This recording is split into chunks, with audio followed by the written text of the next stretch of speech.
Hallelujah! Can we give our clap offering to our Lord Jesus Christ? Amen. Grace and peace from our God the Father and the Lord Jesus Christ. Welcome to Adonai Christian Church Worship Service. Thank God it's Saturday. Can we say, God, thank God it's Saturday. Another blessed day to come together and worship God. Please tell the person beside you, I'm blessed to see you today.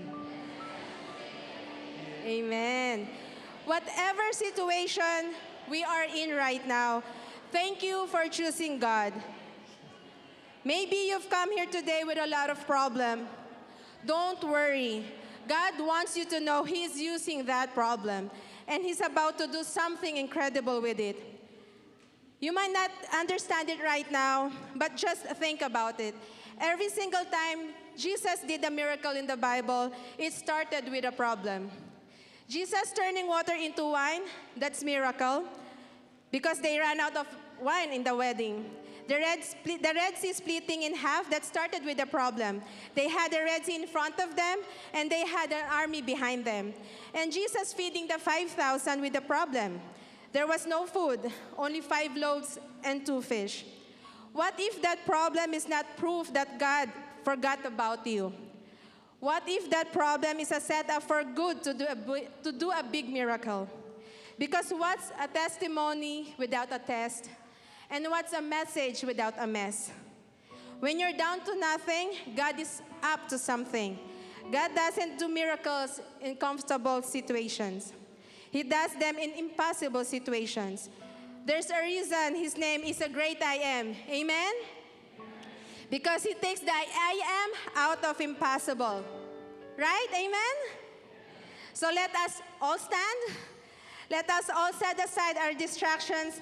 Lift God's name on high as we praise and worship Him. To be led by music and dance ministry, to be followed by Sister Rhoda for the opening prayer. Amen! Tayo na't sama-samang umawit para sa ating Panginoon. Let us greet one another with the love of the Lord.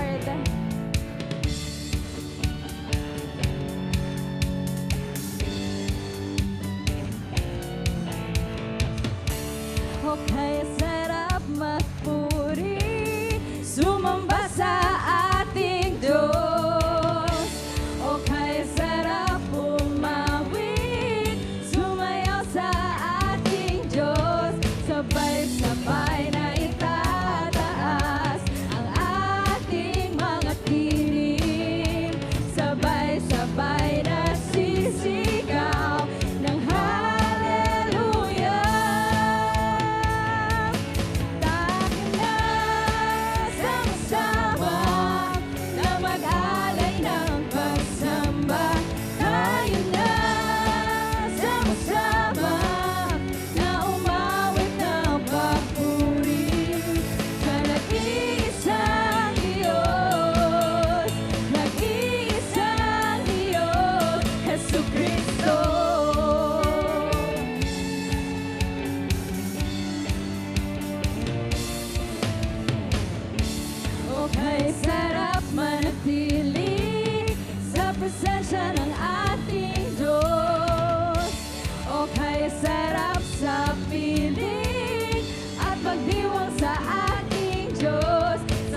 at humiyaw.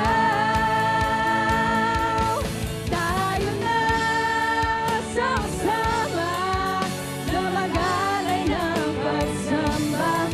Tayo na sama-sama na umawit ng papuri. Tayo na sama-sama na mag-alay ng pagsamba. Tayo na sama-sama na umawit ng papuri sa nag-iisang Diyos, nag-iisang Diyos, nag-iisang Diyos, Jesucristo.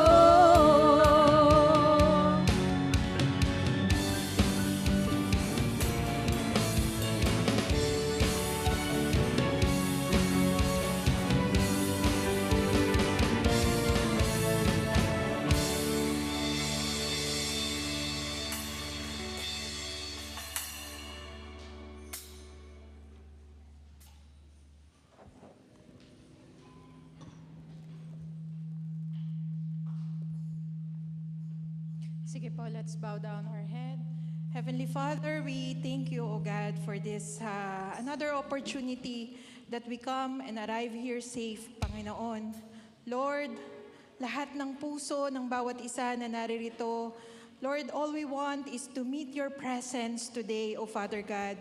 So, in start of this service, we welcome your Holy Spirit. Lord, let your Holy Spirit guide each and everyone to really give our praises and worship unto you. Help us to worship you in spirit and in truth, O Father God. And Lord, for all the ministries that you're about to be used today, O Father God, may your anointing be upon them. Especially, O Father, we pray for our pastor who are going to give your word today, O Father God. May you use him as your vessel today. Let your word empower each and every one na makakarinig ng iyong salita. At hayaan mo, O Lord, na let your word be divided into thousands of revelation to each and every one of us, that we can use this in our everyday lives, O God. Lord, we plead for the blood of Jesus to cover this service from start to end. And Lord, help us to really bow down our head to meet you today, O Father God. Lord, let this service be glorifying your name, O Father God, and let our hearts be anchored to you today, O God. Lord, let your peace silence each and every worries that are here tonight, O Father God. And Lord, as you promise, no weapon of the enemy that is formed against us is going to prosper in the mighty name of Jesus. So this service is already victorious because of the blood of Jesus. And Lord, for tonight, O Father God, help us to really encounter your presence. And let your word empower us, O Father God, that as we go out from this place, we will able to carry all the teachings that we are going to be learned today, O Father God. Lord, we pray this. All we want is to give glory to your name. In Jesus' name we pray. Amen. Hallelujah. Blessed day, church. So we are not just here today to sing, but to worship the Lord. And the Bible reminds us, it says, I will bless the Lord at all times. So whether you came here rejoicing or carrying any burden in you, God is still worthy of your praise and worship. So let us give him the highest praises that he deserves. Amen? Amen. Hallelujah. Let us clap our hands together.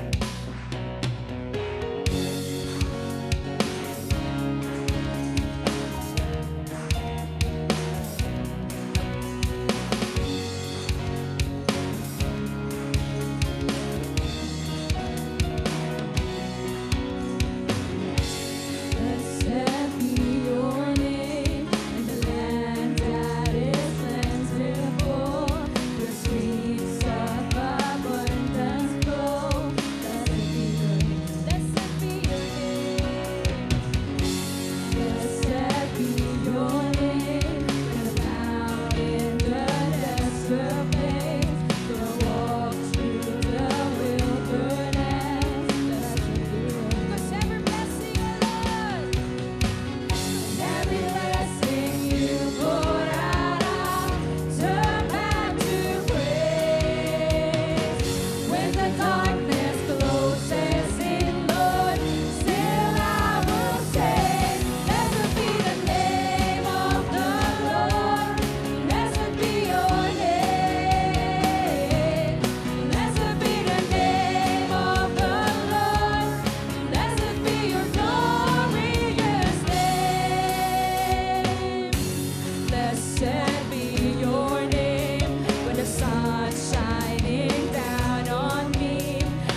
is alive in Him alone. Let us praise be arise in this place. Hallelujah.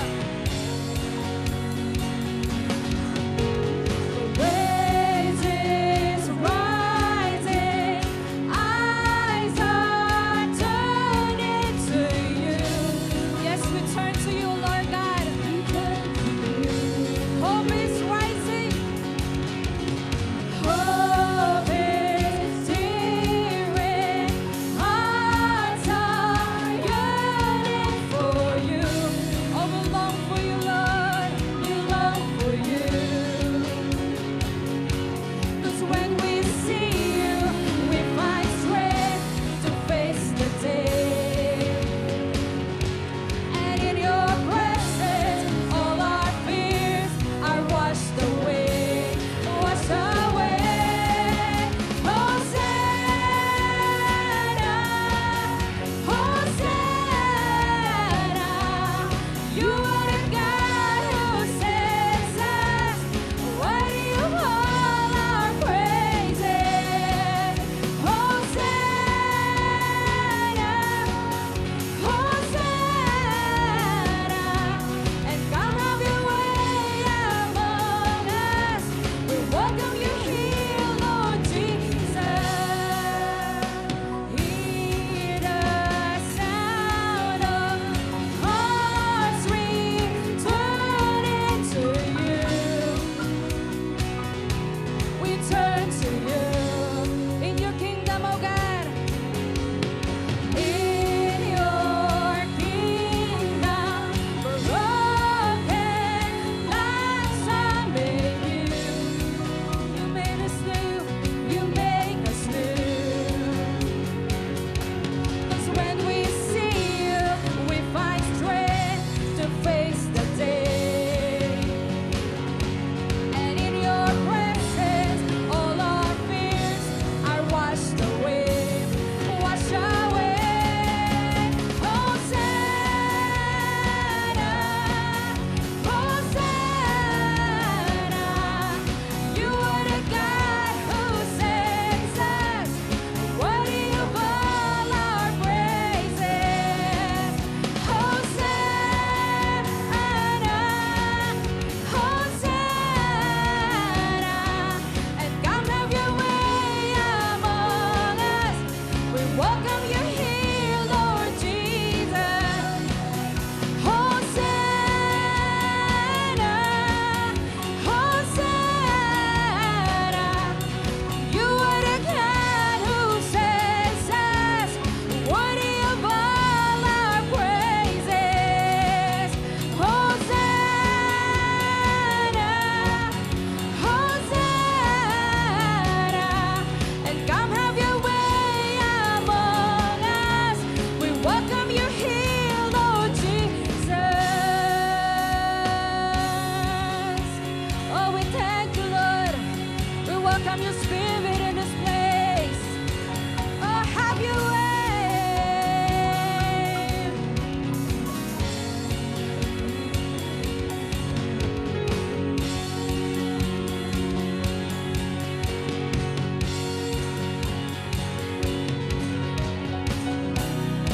We give you glory, God.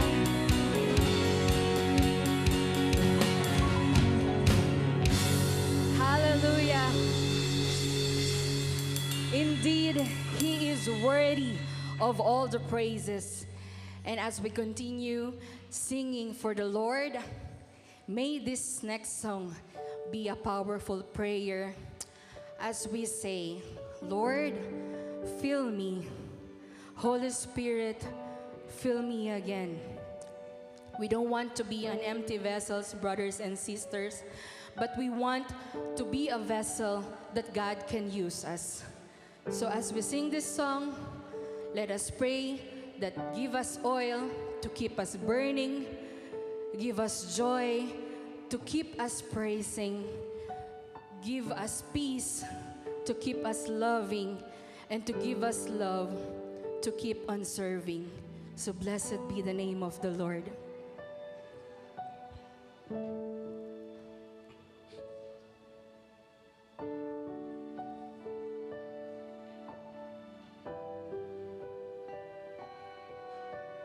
Thank you, Lord God, for your presence. And give me all in my lamp, keep me burning. And give me all in my lamp, I pray. Give me all in my lamp, keep me burning. And keep me burning till the break of day. Let this be our prayer. Give me all in my lamp, keep me burning. Oh, give me all in my lamp, I pray. Give me all in my lamp, keep me burning. Keep me burning till the break of day. Let's sing Hosanna. Sing Hosanna. Sing Hosanna. Sing Hosanna to the King of Kings. Sing Hosanna. Sing Hosanna. Sing Hosanna to the King. Give me joy and give me joy in my heart. Keep me praising. Let's praise the name of Jesus. Give me joy in my heart. I pray. And give me joy in my heart. Keep me praising. Keep me praising till the break of day. Give me peace. Give me peace in my heart. Keep me loving. And give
bless your holy name.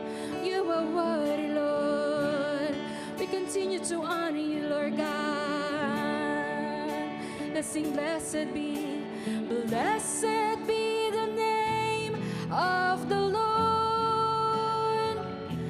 He is worthy to be praised and adored. And so we lift up holy hands in one accord, singing, blessed, blessed be the name, blessed be the name, blessed be the name of the Lord. We bless the name of the Lord. Blessed be the name of the Lord, and He is worthy to be praised and adored.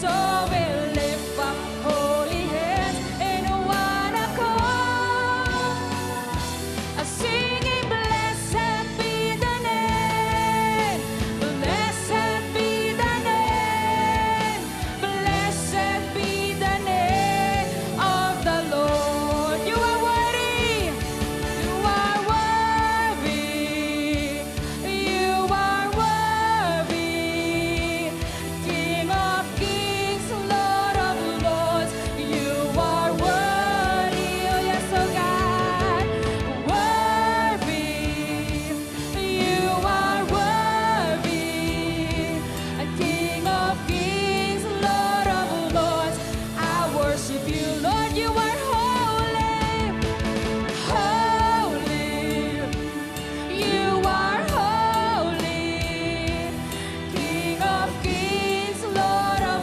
lords, you are holy and holy, you are holy, King of kings, Lord of lords, I worship you. We sing Jesus, Jesus, you are Jesus, King of kings, Lord of lords, you are Jesus, oh Jesus, Jesus, you are Jesus, King of kings, Lord of lords, I worship you. Oh, you are worthy, worthy, you are worthy, King of kings, Lord of lords, you are worthy, worthy, you are worthy, King of kings, Lord of lords, I worship you. King of kings, Lord of lords, I worship you. King of kings, Lord of lords, I worship you. Oh, we adore you, God. We adore you, Jesus. You deserve the highest praise. Oh, we take you, Lord. Oh, we honor you, God.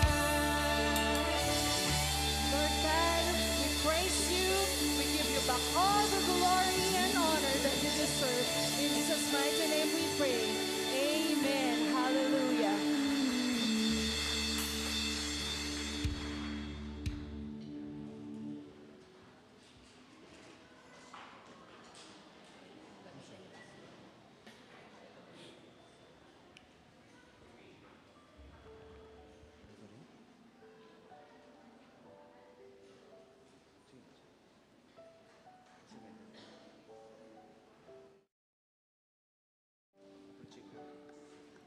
Amen. What an amazing presence of God indeed. God is here, right? Amen? Amen. Enjoying us while we worship Him. Thank you, music and dance ministry, for that spirit-filled praise and worship experience. Also, thank you, Sister Rhoda, for opening us in prayer.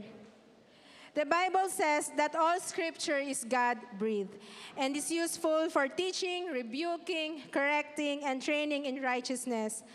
Now we will hear the message from one of God's servants.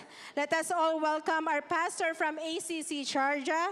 Let's welcome Pastor Joven de la Torre.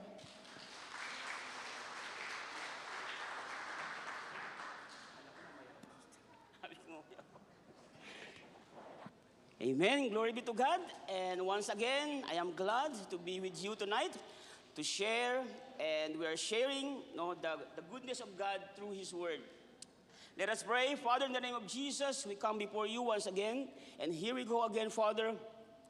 We come before your throne, and as we humble before you, Jesus, Lord, search our heart so that we might be able to receive whatever the word that you prepared in us this evening, O God.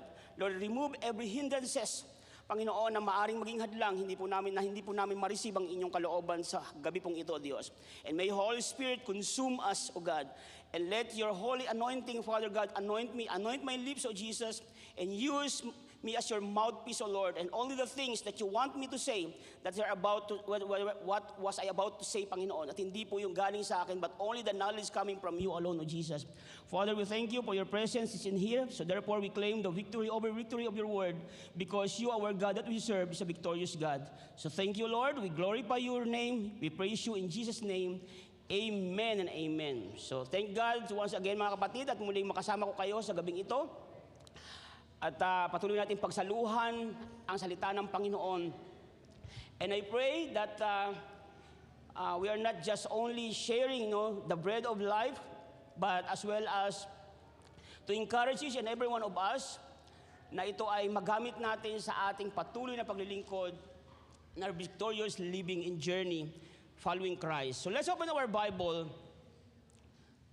in John chapter 5, verse 1 to 18.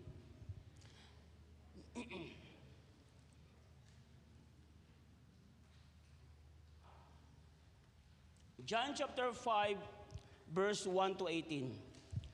Sometimes later, Jesus went up to Jerusalem to one of the Jewish festival. Now there is in Jerusalem, near the sheep gate, a pool, which in Aramaic is called Bethesda, and which is surrounded by 5 covered colonnades. Here a great number of disabled people used to lie, the blind, the lame, the paralyzed, and they waited for the moving of the waters. From time to time, the angel of the Lord would come down and stir up the waters, and the first one into the pool after each such disturbance would be cured of whatever disease he had. One who was there had been an invalid for 38 years. And when Jesus saw him lying there and learned that he had been in this condition for a long time, he asked him, "Do you want to get well?" "7, sir." The invalid replied, "I have no one to help me into the pool. When the water is stirred, while I am trying to get in, someone else goes down ahead of me." Then Jesus said to him, "Get up, pick up your mat, and walk." At once the man was cured. He picked up his mat and walked. The day on which this took place was a Sabbath. And so the Jewish leaders said to the man who had been healed, "It is a Sabbath. The law forbids you to carry your mat." But he replied, "The man who made me well said to pick up your mat and walk." So they asked him, "Who is this fellow who told you to pick up and walk?" Then the man who was healed had no idea who it was for Jesus and slipped away into the crowd that was there. Later, Jesus found him at the temple and said to him, "See, you are all well again. Stop sinning or something worse may happen to you." The man went away and told the Jewish leaders that it was Jesus who had made him well. So, because Jesus was doing these things on the Sabbath, the Jewish leaders began to persecute him. In his defense, Jesus said to them, "My Father is always at his work to this very day, and I too, I'm working." For this reason, they tried all the more to kill him. Not only was he breaking the Sabbath, but he was even calling God his own Father, making himself equal to God. Glory be to God. And this is the word of the Lord this evening. And I hope that as we study the word of God, we will be encouraged and we will be look upon these verses in a different way. The pool that is mentioned here, the pool of Bethesda, sa ating pong binasa, is somehow, sa binasa natin kanina, this pool is some sort of miraculous pool. Na there are many people surrounded on this pool, waiting somehow to heal their sickness. At many people hoping that going to that pool, they will receive or achieve something that they desire in their heart. And the pool that is mentioned here, somehow we can compare it in today's pool of expectation. We are looking at the pool of opportunity to satisfy us, somehow to cure whatever the disease that we may have in our heart. It may not particular the physical illness, but somehow a heartache, a broken-hearted. We are looking at the pool of opportunity to satisfy us. We are looking for a pool of popularity to feel good about ourselves or being accepted. We are looking to a pool of having everything in this world to get peace. However, those people is out their side of focus. As we today, we are looking to the pool, but however, we are out of sight, or our focus is out of sight. They are hanging around to a pool that is full of fools. We are hanging around to a pool that full of fools. First and foremost, when I got into the Bible school, sabi ko nga, sometimes if you went into the Bible school, if your foundation is not strong enough, somehow you've been deceived by your mind, you've been deceived by the things that you have learned in the Bible school, and you will end up and conclude that there is no such God, and the Bible is not actually reliable to hold onto it and to believe into the Bible. And many people that try to, sabihin natin to discredit the credibility of the Bible. Kaya nga at the time na hindi pa na-discover yung tinatawag natin na pool of Bethesda, sabi nila, this is one of the things that they said that somehow the Bible, kaya nga it is not reliable because sabi nila, there are many stories in the Bible that somehow baka kwentong bayan lang siya because it is not existed anyway, sabi niya ganyan. At isa nga ito sa hindi pa na-discover ng mga archaeologists, itong pool of Bethesda. Kaya nga there are many speculation what is the structures looks like of this pool of Bethesda. At according doon sa binasa natin kanina, they have the 5 porches. Kaya ang sabi nila, ganito yung itsura nung pool na parang pentagon kasi 5 porches. Di ba sabi ganyan? Ito yung pinipigure out nila. At hinahanap nila yung ganitong picture, ganitong structure na hindi nila natagpuan. Kaya they conclude that the pool of Bethesda is not existed at all. And so therefore, the Bible is not reliable. It's not trusted dahil nagsasabi sila. And some of the critics as well said that sabi nga somehow, maybe it's not John who are really wrote this story, but somehow the other eyewitnesses at kinopya lang ni John. Sabi nga, hindi talaga si John ang talagang specific na nag-eyewitness dito sapagkat he never specify o kung malinaw ba talaga yung itong structure na ito. But apparently later on, as the years goes by and the archaeologists discovered the pool of Bethesda in Jerusalem was discovered in 1888 by the German architect and archaeologist Konrad Schick. He found the twin pools and the remains of the 5 portions, porticos, near the church of Saint Anne, confirming the details description found in the Gospel of John. So kaya pala hindi nila mahanap nung una kasi nga pinatungan ito ng church para palatandaan na at that time ay ando doon yung Pool of Bethesda. Pero iba sa kanilang pinipicture out yung structure kasi nga ganito ang structure pala. 5 porches siya, 1, 2, 3, 4, and the 5, 4, and yung pang-limang porch ay nasa gitna.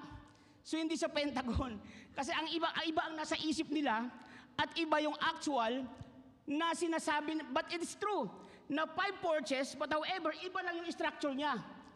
Nakita ninyo how sometimes the Word of God or the Bible tricky, and we trick us sometimes with, the deception that we have gathered from the information from the world. And this is sometimes that we experience while we're reading the Bible. Sometimes we understand the Bible in accordance to our expectation, knowing that we thought the Pool of Bethesda is octagonal shape. However, it is not. It is like this. So sometimes there are words in the Bible that we expect something from the Word of God, that we claim it, that this is the things that the Bible is talking about, and perhaps it's not. Kaya marami sa ating mga Kristiyano, we are, kumbaga, nasisway ang ating pananampalataya, naiiba sapagkat iba yung ating interpretasyon doon sa Biblia. And this is how critical the Bible is. This is how critical the Word of God is. So therefore, kaya nga sinasabi natin madalas sa mga kapatid, kung ang Bible is critical and you have to really focus to read it and understand it, how much more kung maminsan ka lang magbasa ng Bible? Anong klaseng understanding ang maintindihan natin sa salita ng Panginoon? Well, nakita po natin, so how sometimes deceive us from the outside knowledge, outside understanding. If we will not learn the Bible, if we will not learn truly the Bible, first and foremost, these miraculous signs, the Gospel of John signs the Gospel of John recounts for us to get to know what Jesus is like, who he is, and who is to come. Not just what he can do and give to us, which is basically most of us, why we should come, why we come, and why we become a Christian. These are the common issue every time we read the Bible. Hear the sermons every week, and yet misses the very point, the very message that we're supposed to ponder with. So therefore, let's sit and study the Word of God thoroughly. The challenge of the New Testament is to read about Jesus Christ not just once, not just read one account and say, oh really? But page by page, parang ganito yung mga kapatid eh. Minsan, ano ngayon? Sikat ngayon si Alex Ayala. Diba? Sometimes you comment something. Kunyari sa laro na si Alex, dapat ganitong ginawa niya, dapat ginawa niya, ganito. But when you actually sit in Alex Ayala and knowing that every details ng paglalaro na hindi mo naman alam, and only the things you will understand, ganun pala. Did you get what I mean? Without trying to say, sometimes, ganun po tayo, we most of the time, kumbaga jump into conclusion without knowing the details of that scenario. And this is what the Bible looks like, mga kapatid. Kaya nga sabi ko sa inyo, hindi po basta-basta ang Biblia, we should give an interest, we should really, kumbaga, bigyan natin ng talagang thoroughly understanding and searching the Word of God in our life. Kasi otherwise, one day, we are all expecting that we will hear the Word of God, welcome my good and faithful servant. Yun pala hindi na maririnig natin. But rather ang maririnig natin, who are you? I never knew you. Because you never knew the very word of mine. Kaya ito po ang purpose natin palagi dito. Every week that we share the good news of God so that we may be really knowledgeable in the Word of God. These miracles he chose are the ones that are signs. They symbolize, bakit nasa tuna siya, may lakad yata yung PowerPoint ka. The miracle are the ones that are signs. They symbolize, signify who Jesus is and what He came to do. They're not just miracles that happen, they are also instructive. Mga kapatid, when you study the gospel, Matthew, Mark, Luke, and John, and how John introduced Jesus Christ in his writing is totally sabihin natin na napaka-in-depth ng kanyang pagpapakilala, pag-introduce kay Jesus Christ. If you notice in Matthew begin doon sa genealogy na tinatawag.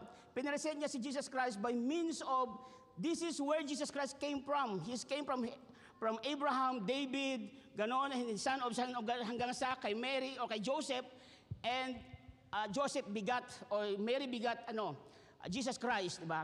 So kay Matthew, kay Mark naman, ay pinakilala siya by means of, si John the Baptist. Because at that time, John the Baptist is well known na para maraming mga tao na sumusunod sa kanya.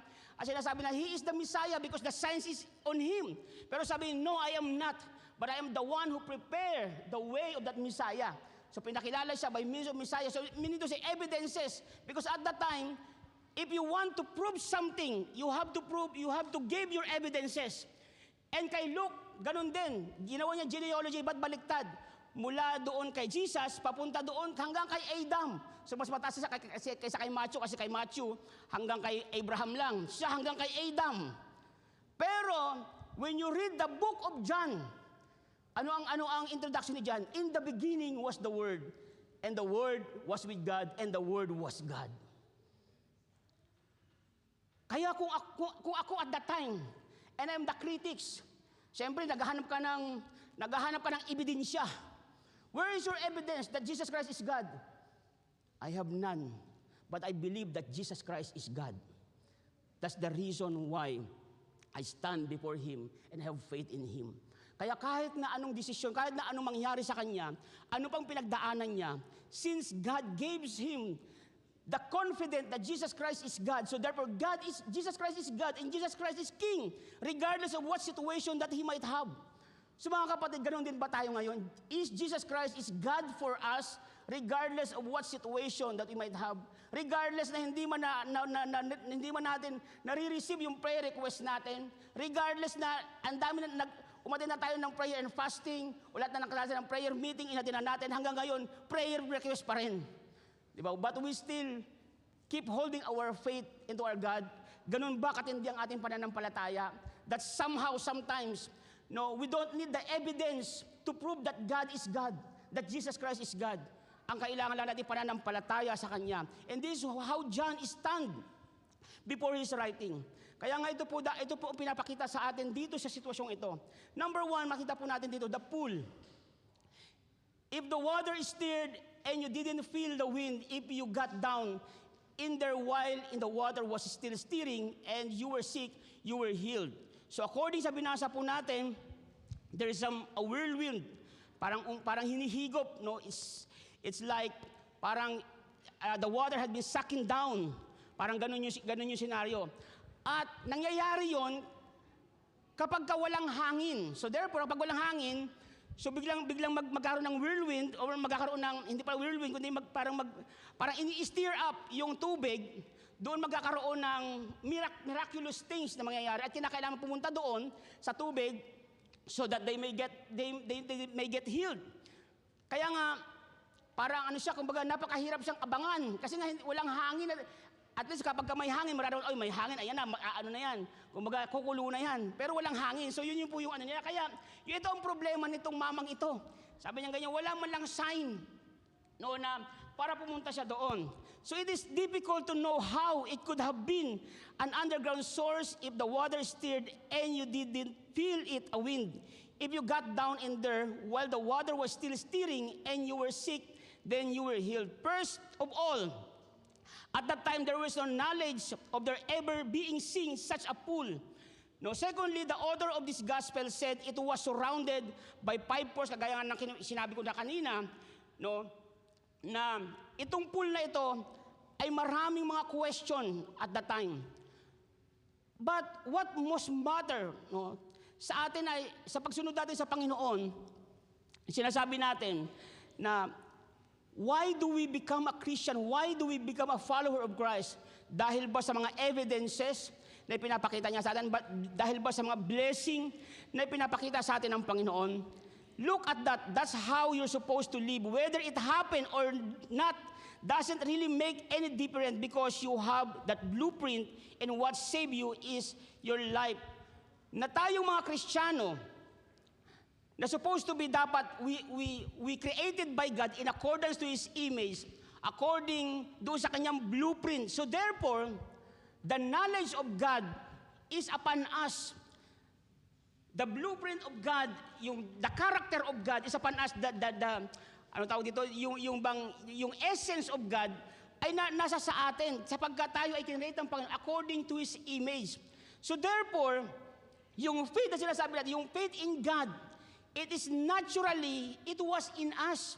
Sino sinasabi dito? It is supposed to be naturally in us that we learn that there is God, that is a powerful being na nag-create sa atin, that we must supposed to praise Him, no, without even seeking the evidences. Sinasabi natin, mga kapatid. Kaya mahalaga po sa buhay natin, no, na i-search natin, ano ba ang reason ko, bakit ako sumusunod sa Panginoon? What is the reason? What is my point, no, starting point of my life, why I follow Christ? Why I decided to become the follower of Christ? Why I decided to become Christian? Diba? And this question sometimes parang mababaw siya, pero kung iintindihin mo, diba, ano nga ba ang dahilan mo? Dahil kasi gusto kong sumali sa ministry, dahil somehow gusto kong may exercise ang aking talent, diba? Dahil may problema ako, diba? Kaya sabi nila, pag may problema ka raw, walang ibang makakatulong sa'yo, kundi sarili mo lang. Oh. Kaya minsan kinausap ko ang sarili ko, lalo ako nagka-problema, brother. So hindi pala totoo. Kasi lalo ako na problema eh. Sarili mo lang daw eh. Diba? So perhaps, if you were in the lowest part of your life, na wala ka nang pupuntahan, diba? Doon lang natin nakikilala ang Panginoon. At kapag na-solve na yung problema natin doon sa lowest part natin, later on, hindi natin na-realize na mayroon pa palang underground point bukod sa lowest point. Diba? Why? Because those things happen because God wants us to see. No, hindi lamang yung mga bagay na magbibigay sa atin ng totoong kapayapaan. Kaya nga sabi natin, we are surrounded, many people looking to that pool that somehow, no, sabi natin, that somehow, yung pool ng success, akala natin yun ang magbibigay sa atin ng peace. Yung pool ng pagiging ikaw ay sikat. Diba? Yun ang magbibigay sa iyo ng satisfaction in life. There are many pools in our life that we are look upon, that we will ponder. Pero hindi natin nakikita na may mas mahalaga pala doon sa bagay na yon na dapat nating makita. Secondly, mabilis lang po ito pero mahaba. Secondly,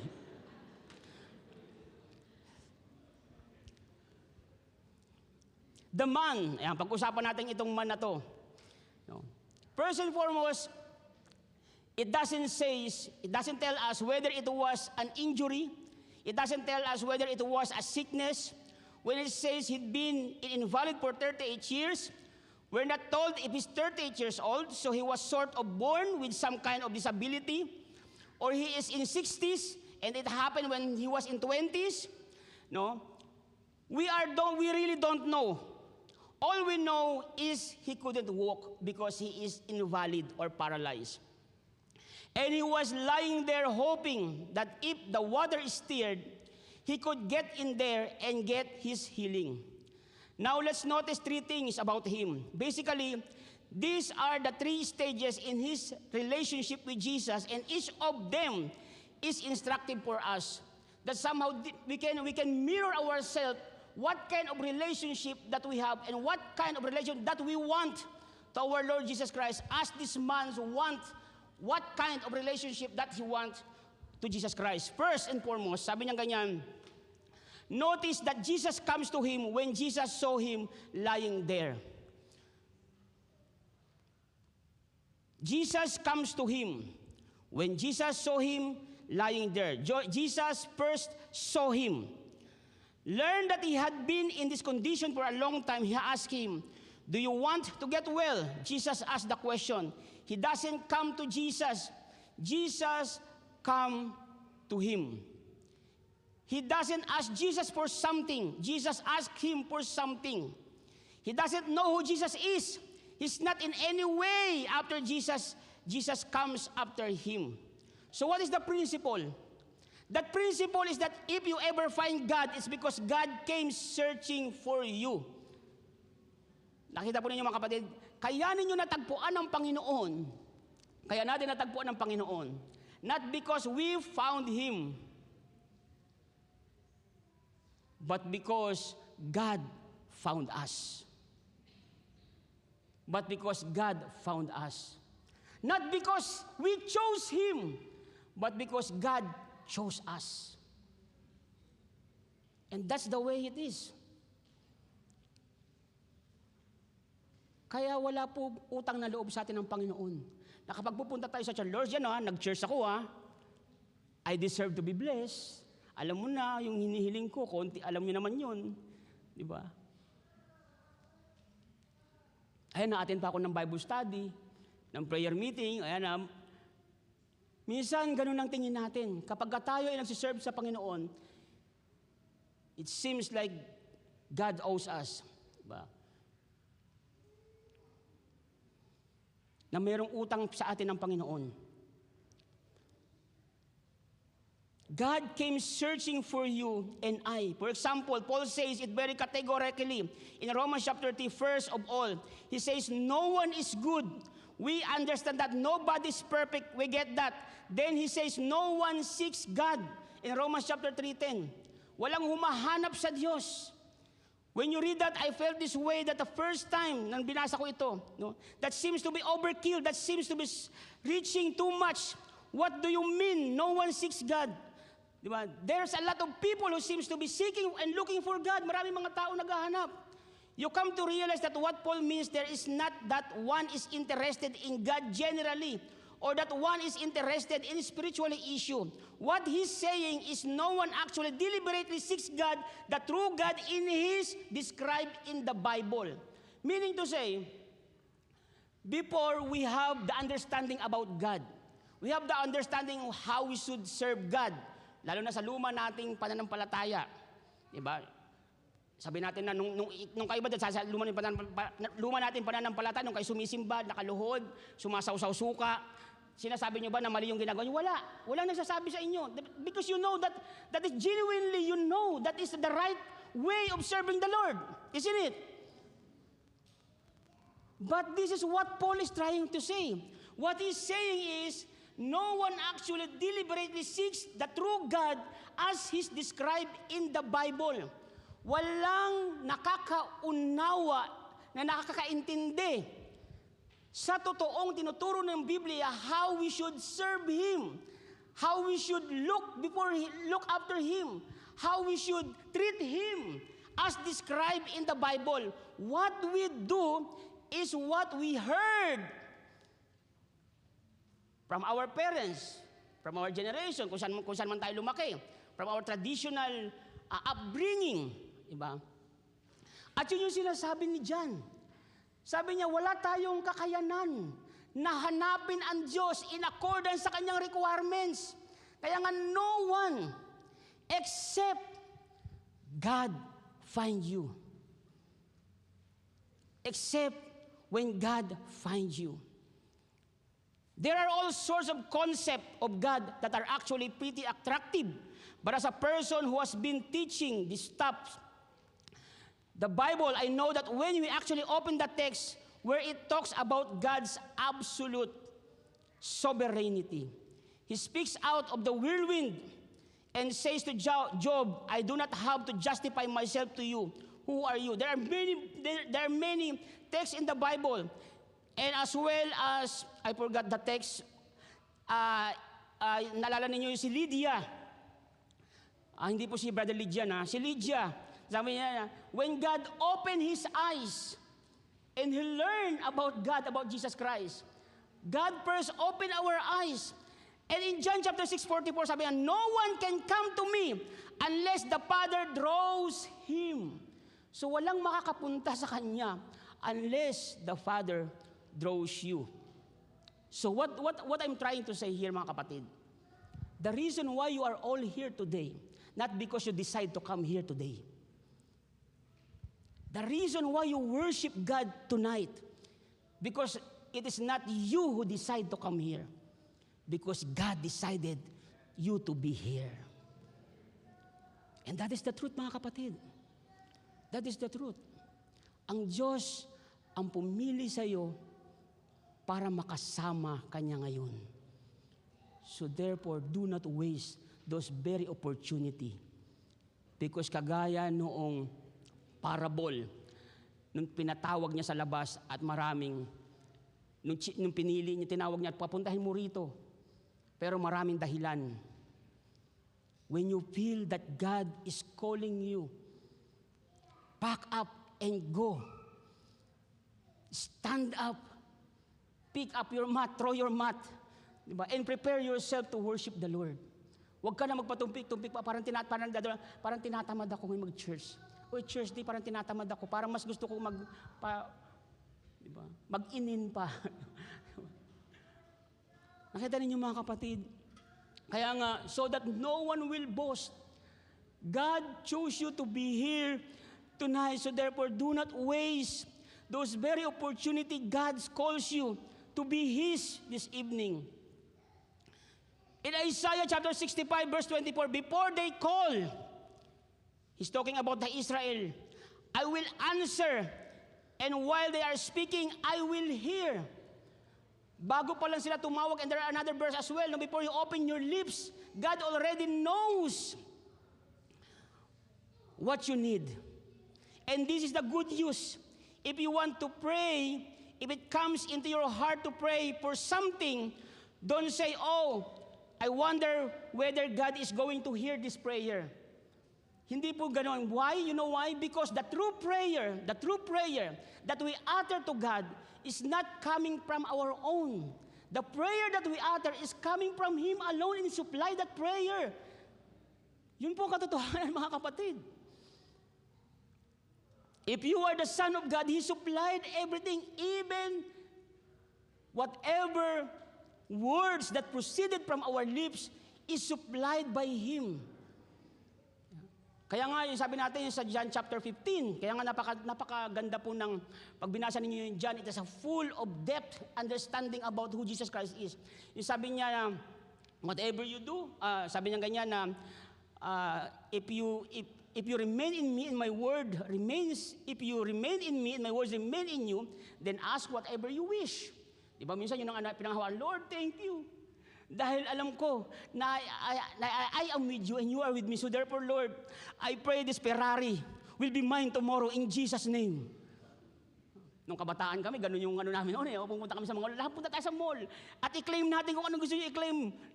So be it, i-claim nyo. Pero hindi pala ganun. Nung sabi ni Lord na, if you remain in me and my words remain in you, then you will ask whatever you wish. And that whatever you wish is not actually whatever, but whatever God's indicated doon sa kanyang salita. You will not go beyond doon sa salita ng Panginoon. If you remain in Him and the Lord remain in you, absolutely God is confident that you would never ever ask something out of the boundary of His Word. Kasi naintindihan mo na nasa sa Kanya ka, and yung will niya ay nasa sayo. So therefore, you will never ever ask na outside sa boundary ng Kanyang salita. Naintindihan nyo? Kaya therefore, you will ask whatever you wish, because that whatever na yan ay hindi lang yung kung ano yung whatever na gusto mo, kundi yung whatever na yan is grounded o nakapaloob doon sa particular na will ng Panginoon. Nag-gets niyo mga kapatid? Kaya ganun po ang dapat na makita natin. So every time we ask in prayer, the Lord, He is with you and I am with you. So therefore, I will never ever ask in accordance lamang sa aking perspective, but in accordance to the will of God. Kaya napakahalaga po nito mga bagay na ito mga kapatid when we serve God. Secondly, and this is the most thing that talagang paborito ko itong nasabi ko na yan kanina. Number 2, letter B. Itong isa sa mga paborito ko. He is willing to partner with Jesus. Di ba nung lumapit si Jesus Christ, they want to heal. Parang sabi nitong layman na ito, na paralytic man, sabi niya, yes. Kaya lang, sabi niya, but no one would lead me and guide me and be a partner with me so that I can be in the pool, so that I can be cured and be healed. Kita mo, sino ba dito ang ayaw na maging partner ni Lord? Lahat tayo gusto natin maging partner sa Lord, di ba? Lahat tayo gusto natin maging partner si Lord. But here's the catch, mga kapatid. Jesus comes along and say, would you like to be well? He says, hey, I'd love to have help getting into that water. In other words, yes, whoever you are, I'd be happy to partner with you to get me into the water which will save me. Kaya nga nung unang nakilala natin ng Panginoon, Lord, you are the Lord. May narinig tayong sermon, and that's what makes we decide. Lord, from now on, I will follow you because you gave us satisfaction. Only you, from you alone, I can feel the love. Diba? Only you alone, I can feel the satisfaction, the peace, the joy, the happiness, the true happiness in my life. I want to be partner with you. What do you think, mga kapatid? Ganda naman talaga. Diba? Yun yung ating Sabi niya, I need help to get back in the water. We're lying around the water. The water is Mr. and Mrs. Right, or a career. These are the things that are my joy. These are the things that are my salvation. And I'd be quite willing to partner with you, Jesus, if you help me. People go into that ministry to serve Jesus, yes, but to feel important, and they haven't been able to feel important somewhere else. In other words, what's really going to save me, what's really going to make me feel important is to do this, to do that, and I'd be happy to have Jesus help me get in there. Kaya nga tayo lahat lumalapit sa Panginoon, Lord, I want to be a partner with you. So therefore, yung success ay ma-achieve ko, yung hope, yung joy, samahan mo ako na makamit ko itong mga bagay na ito. And this is the surprisingly response by Jesus. You know what? Ito po, hindi ko ito kasama sa Bible, dadagdagan ko lang ng konting parang senaryo, di ba? You know what? I will not lead you to that water. I will not help you out to get into that water so that you may be cured, you may feel satisfied, you may feel joy. Why? Sabi niya, because I am the living water. Because I am the living water. Sometimes, mga kapatid, we want to be partnered with Christ, knowing and desiring and looking that somehow, partnering with Christ, we can find a joy somewhere else with partnering with God. But we really miss the very point that He Himself is our joy, our salvation, our hope, our peace, and our life. Because He is our God. At natin, mga kapatid, sometimes we miss the very point. Pumunta na, Lord, thank you for the peace. Samahan mo ulit ako para meron akong kapayapaan. Pero sabi niya, Lord, hindi kita sasamahan. I will not go with you to bring you on that pool of fools. Because I am the water that could heal you.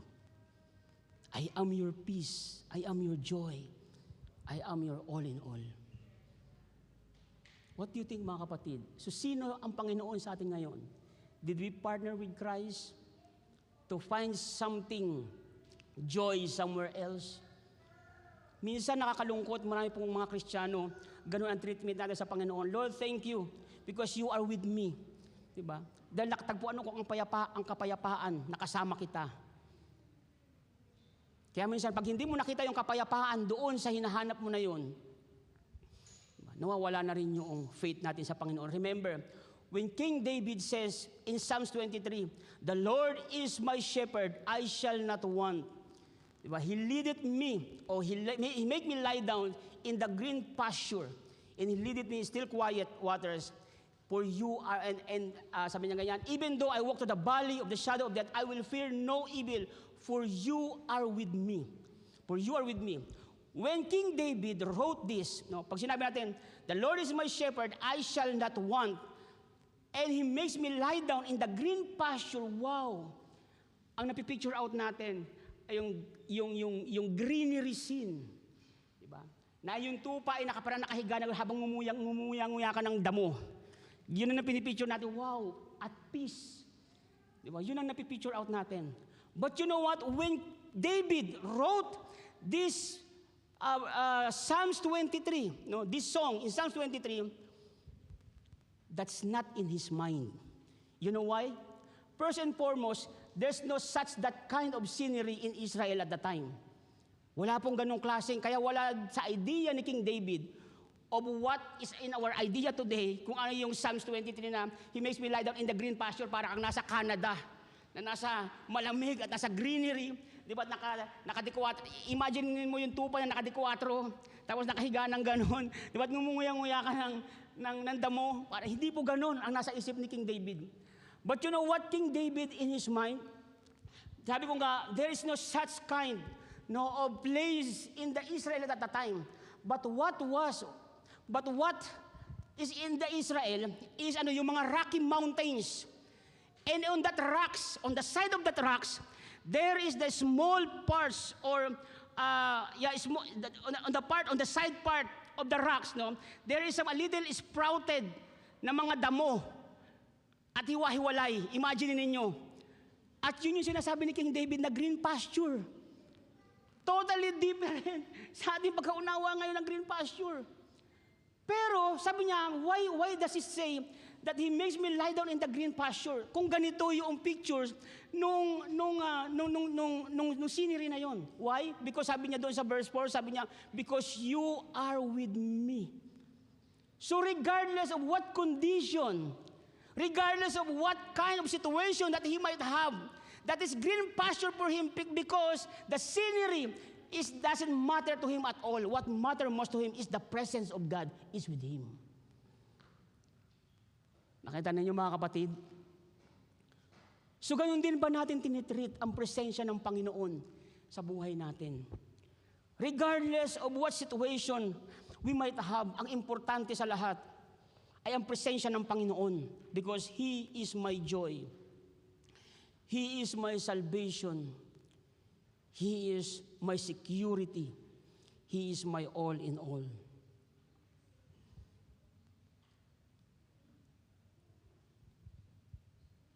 God has come to us if we're even going to find Him. Secondly, He first start working with us. And finally, Jesus Christ is the one that the great I am. Get up, pick up your mat and walk at once. The man was cured. He picked up his mat and walked. The day on which this took place was a Sabbath. So mga kapatid, perhaps some of us, maaring malalakas tayo ngayon physically. But on the other hand, beneath in our heart, there are some things that there is a mat in our life that we are lying on. Kaya hindi tayo nagpa-progress in our spiritual journey. Why? Because maybe somehow we are looking in a different area. We are looking to the pool, that full of fools. We are looking doon sa mga bagay that we out of sight, we are out of focus doon sa dapat natin tignan, na hindi natin alam, nandiyan lang pala. Yun ang ating Panginoon. Kaya minsan, nadidisappoint tayo sa buhay Kristiyano because we are looking in a different way. That God Himself is the one supposed to be that we are pondering with, that we are holding unto. Hindi po yung kapayapaan, hindi po yung joy, because everything is in Him. Siya po ang ating kapayapaan, siya po ang ating kapanatagan. He is our deliverer. He is our King most of all.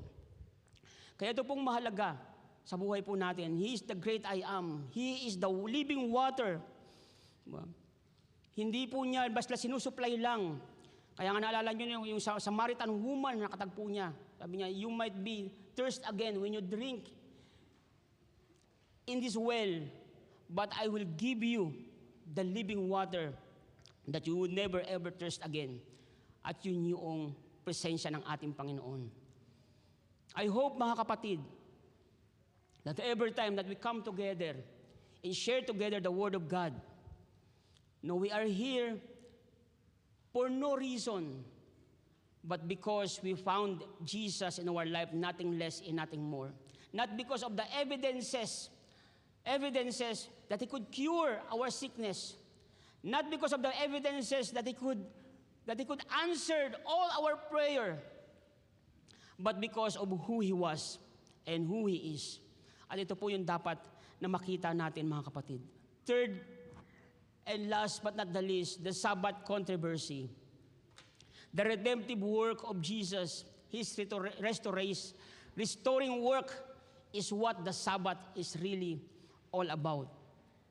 Remember when the Israelites, led by Moses, no, at ang instruction sa kanya ng Panginoon, let my people go so that they can enjoy their life. Diba? Ganun ba sabi ni God sa kanila?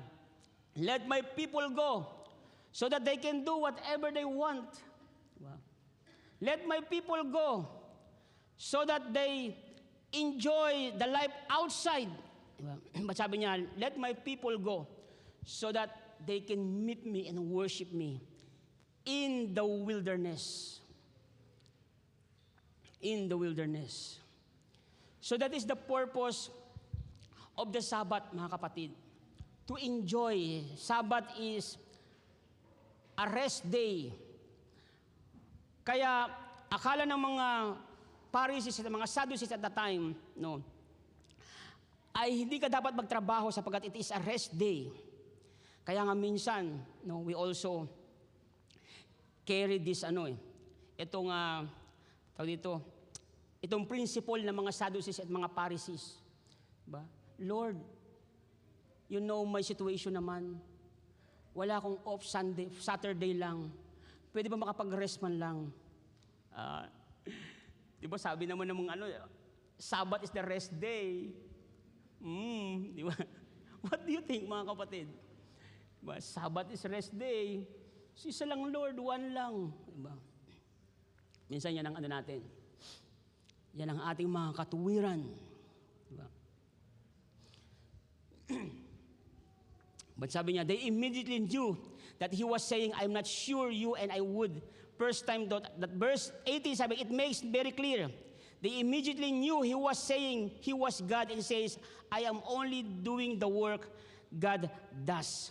So this is what the Sabbath means to Jesus Christ. Sabbath means is enjoying the very presence of God, enjoying the presence of God, and enjoying the presence of God. The question is, every time that the Sabbath days came, did you feel the joy in your heart to serve God? Or did you feel burdened in your heart? Ano ba yan? Ako pala naka-assign ngayon na tutugtog.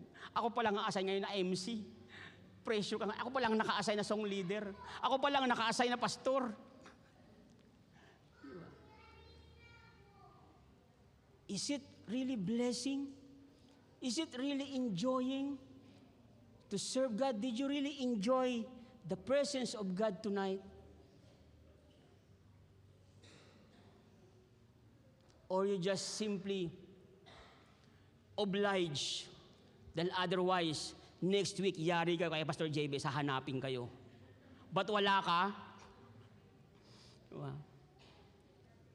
Sometimes yun yung ating baka hanapin ako kailan punta. Pero we're not actually enjoying the presence of God. Mga kapatid, I hope and pray that every time that we gather together, hindi lamang po sa service, sa Bible study, sa prayer meeting. We should not feel that we are burdened, we are obliged, but we have to enjoy the presence of the Lord. We have to enjoy the presence of the Lord. Why? Because this is our eternity. This is our eternal life. This is what we are doing one day when we are in the presence of the Lord. We have to enjoy the presence of the Lord, singing and praising Him. But however, ngayon pa lamang, hindi mo na-enjoy ang presensya ng Panginoon. Hindi mo na-enjoy na mag-worship sa Panginoon. Tanungin mo sarili mo, para ka ba doon sa langit o doon ka sa kabila? Dahil baka mas ini-enjoy mo yung sa kabila kaysa ini-enjoy mo ang presensya ng Panginoon. That is the question. If you're not enjoying the presence of the Lord, so therefore, may iba kang presence na gustong i-enjoy. Did you get the point, mga kapatid? So therefore, hanapin natin ang kagalakan natin sa Panginoon. Every time that we gather together, every time that we worship, Lord, you are my joy. You are my joy. You are my peace. You are my hope. You are all. My all. Ito po ang dapat na maging principle natin in life. Ang araw po, the Sabbath day, is not supposed to be a burden for us, but it's the opportunity to serve God. It is the opportunity to be in the presence of God, to feel, to enjoy yung ating amang nasa langit. Diba, remember doon sa the parable of the lost son, diba? Prodigal son. Remember yung panganay na anak, diba? Kaya nagtataka yung nung dumating bumalik yung kanyang kapatid, sabi niya, bakit ganun, ama? Sabi niya ganyan. Samantalang ako, di ba? Hindi mo lang ako pinaghandaan ng kasing bongga ng paghanda ninyo sa alibugan ninyong anak. Di ba? Why? Sabi ng ama sa kanya, sabi niya, isn't it I am with you always? So ano makikita natin dito? He is not enjoying the presence of the Lord. And sometimes, you know what, as a Christian, we some sort of have the character or the attitude like that. It seems that we are in the palace, in the house of God, but we are not enjoying the very presence of God. So therefore, para tayong katulad noong panganay na anak. I hope, mga kapatid, that we find joy in the very presence of God. Kasi sabi ko nga, kung hindi natin nakikita ang kagalakan sa presensya ng Panginoon, every time na nagsiservice tayo, every time na we come together to worship Him, baka somehow, ibang kagalakan ang magbibigay sa iyo ng kagalakan. So let's pray that God will really touch our heart, will really put our heart into the right direction. And one day, we will be standing in the very presence of God na meron tayong confident, Lord, I am here, your faithful servant. Diba?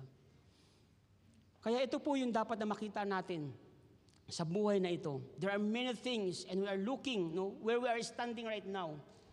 Are we looking at the pool which is full of fools? I hope that wala na tayo doon sa lugar na yon. I hope that we distance ourselves doon sa kinikrave ng mundo. Kung saan nila hinahanap yung kanilang kagalakan, kung saan nila hinahanap yung kanilang pag-asa, yung kanilang pag-ibig, yung magbibigay sa kanila ng satisfaction. But the satisfaction that we might have is always, remember, is always in Jesus. Kaya kahit na ano pang meron, ganap sa buhay mo, it doesn't matter at all as long as the presence of the Lord is with me. As long as the presence of the Lord is with me. Because He is my joy, He is my fortress, He is my rock, and He is my salvation. Kaya mga kapatid, saan man tayo dadalhin ng ating paglilingkod, gaano pa man kahaba, ang ating aabuti na buhay. Kaya kumain kayo lagi ng pansit, sabi lang, ang pansit daw pampahaba ng buhay. Diba? Kanina po nag-Bible study kami sa Pita. Sabi ko, binigyan niya, Pastor, magpansit ka pa kasi birthday mo naman. Sabi ko, Sister, baka hindi na ako mamatay niyan. Puro pansit ang binigay sa akin. Pampahaba ng buhay daw eh.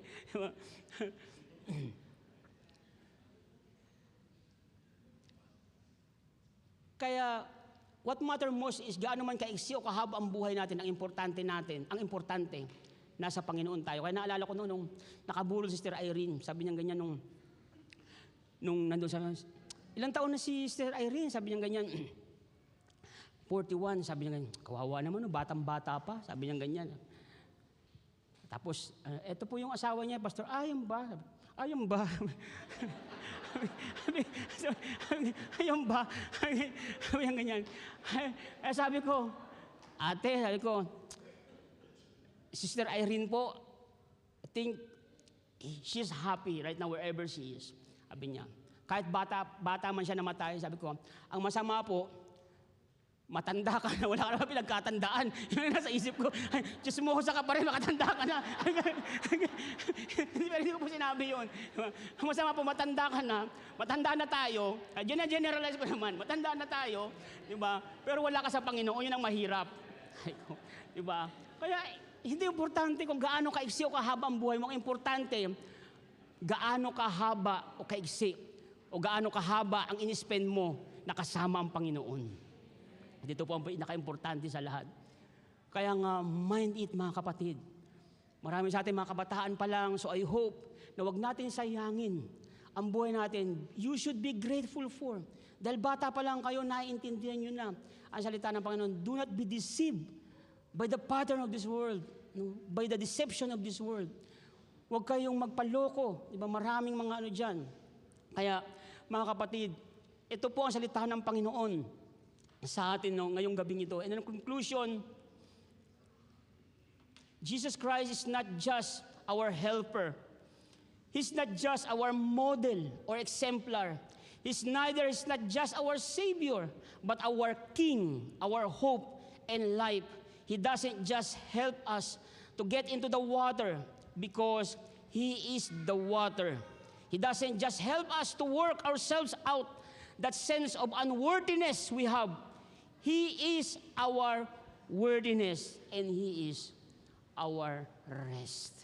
Glory be to God. Shall we give the clap offering to our Lord Jesus? Father, we thank you that you have shown us again through these miraculous signs that your Son, Jesus Christ, is not just our helper, is not just our model or our exemplar, neither is not just our Savior, but our King.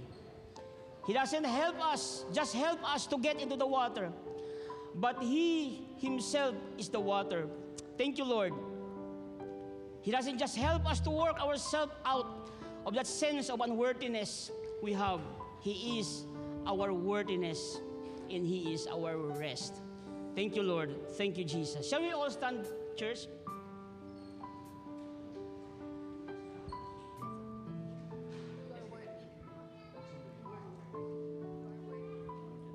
Thank you, Jesus. You are worthy, O God. Oh, Jesus. You are worthy, King of kings, Lord of lords. You are worthy. Say to the Lord. Worthy, you are worthy, King of kings, Lord of lords. I worship you, holy, holy.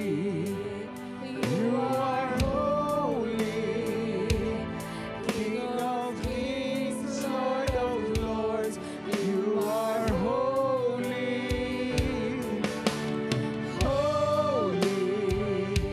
You are holy, King of kings, Lord of lords. I worship you. Hallelujah. We bless your name. My dear brothers and sisters, the message tells us that looking to Jesus cannot be in our own way. God has His own way for us to find God. And when we find God, I hope that the time we find God until the end of our lives, we will continue enjoying His presence in our life. That whatever we do, let's just enjoy His presence. If you are doing something in the church, do it for the Lord and enjoy it for God. Hallelujah. We bless your name, O God. And thank you, Lord, that it is not by our own effort. It is not by might nor by power, Lord, that we can reach you, O Father. You are a God who will find way for us to find you, O Father. And Lord, I pray, Lord, the journey that we have in this world, O God, we will continue to enjoy your presence until you come, O Father. Whatever things we are doing in your kingdom, I pray it will never be a waste, O Father, but it will be counted, O Father, until the day you meet us in your promised land, O Father. Lord, thank you so much, O God. And truly, O Father, today, as we end this service today, if there are people that they want rest, that they want, Lord, peace in their heart, that they have struggle and looking for something that can really give them peace, O Father. Lord, you know them by heart, O Father. And God is here right now. If you find too much burden in your heart, just say to God, Lord, I need your help. And I know God's presence will reach you in your condition. Hallelujah. We bless you, O Father, and meet your people right now, O God. Whatever condition that they have today, O God, let your presence meet them, O Father. Lord, embrace them with your power, O God. And whatever weariness they have, whatever burden they are carrying, Lord, you are a God who can give light to whatever things we are carrying, O Father. And Lord, if we are enjoying your presence, sustain us to be more, Lord, intimate with you, Lord. Hallelujah. And thank you so much, Lord, for bringing us here today, O Father, and hearing your word, O God, that will strengthen our lives, O Father. Truly, O Father, you are worthy to be praised. Hallelujah. Worthy, you are worthy, King of kings, Lord of lords, you are worthy. Worthy, you are worthy, King of kings, Lord of lords, I worship you. Say it to God with all our heart. Worthy, you are worthy, King of kings, Lord of lords, you are worthy. Worthy, you are worthy, King of kings, Lord of lords, I worship. Say it, Jesus.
I worship you. King of kings, Lord of lords, I worship you. We enjoy your presence today, oh Father. In Jesus' name we pray.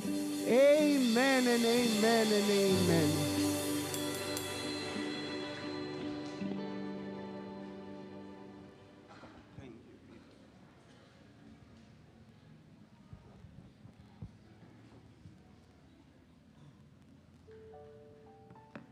Church, let us pray for our tithes and offering. Let us bow down our heads. Heavenly Father, thank you for your goodness and your faithfulness, Lord God. Thank you for providing sa mga needs namin and for every blessings in so many ways, Lord God.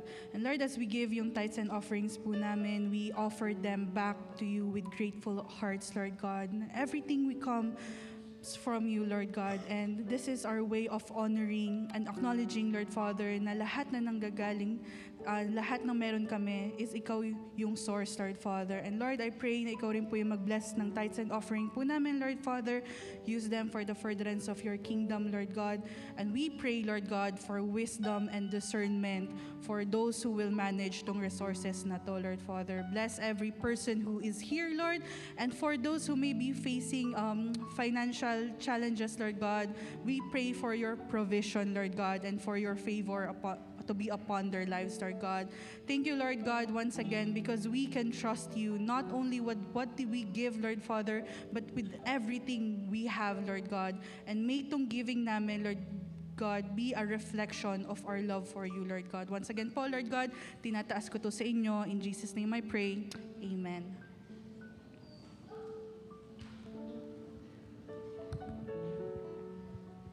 Thank you, Pastor Joven. And we really appreciate that life-giving and transformative message you have shared. Let's find our rest in Jesus. And also, thank you, Sister Erica, for that heartfelt prayers. And for those who have given their tithes and offerings, may God bless you abundantly.